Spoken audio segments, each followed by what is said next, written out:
Alam niyo po, kamakailan lang po ng aking nabanggit. Pinagdiriwang po natin ang Labor Day. Bilang paghanda sa araw na yon, natuwa naman po kami na ngayon po dito sa Pilipinas, tayo po ay nasa pinakamababang unemployment rate sa 20 taon na nakalipas.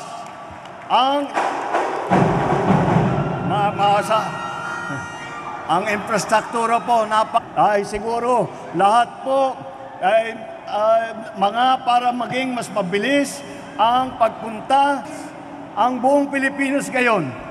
Kung may lahat ng kuryente ay dumadaan sa isang grid lamang. Ilan lang po ito sa pagtulong naman.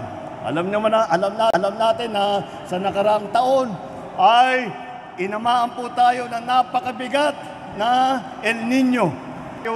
Na bago ako umalis sa aking opisina, bawat Pilipino ay may internet na kahit saan man sila, sa taas ng bundok, sa isla na malayo, meron po sila. At tayo naman, maganda naman at marami tayong kasama na kung hindi tayo tinulungan ng ating mga local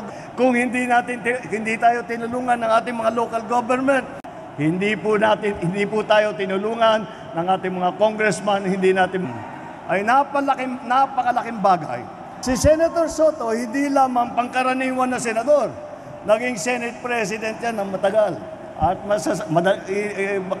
kayang-kaya ko, may karapatan akong sabihin ng mga maliliit, doon po sa walang boses, doon po sa mga nangangailangan. Kaya po, ang naging isa pa po, na naging cabinet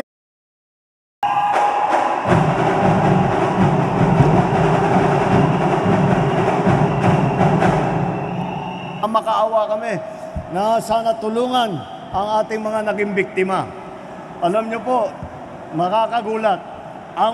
Sino dito ang naging gobernador ng lalawigan ng Pampanga? Ano po yung kanyang gawain? So, totoo nga, anong ginawa niya ron? Hindi niya po winaldas yung kanyang nakapahirapang inipon na pondo.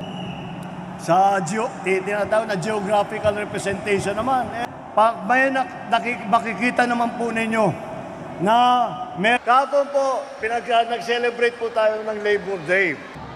Dahil po hindi damang hanggang dyan. At bilang isang pangulo ninyo, na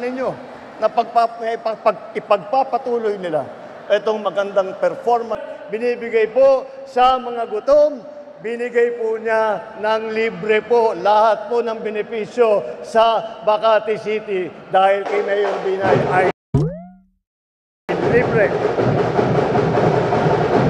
Nasa puso nila ang kalagayan ng bawat isang Pilipino.